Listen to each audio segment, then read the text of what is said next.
Physical single. Malamang. Ay, hello po. Magandang gabi po.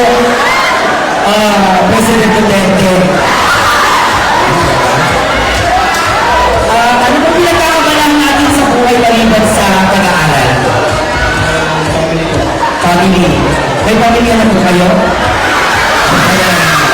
Family. Sa pinag-aanay, tatay ka na. Oo. Balita ko, autistic ka, tama? Yes, sir. Ano pong posisyon natin doon? Second year, sir. Second class. Anong year ka na? Second year, sir. Second year. So may girlfriend? Wala po. Wala. Nananawagan mo kami. Kailangan po niya ng puting kabayo at puting kalabaw. Bago kayo mag-ikaw. Ayan. May pag-anong pa siya. Parang po sunugin si Sir Ronnie. Question number 7. This is your question. When does a boy become a man?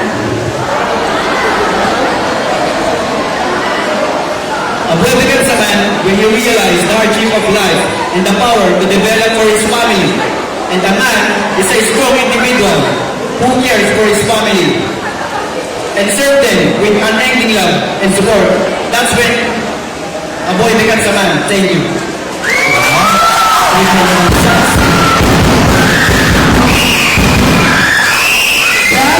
question came from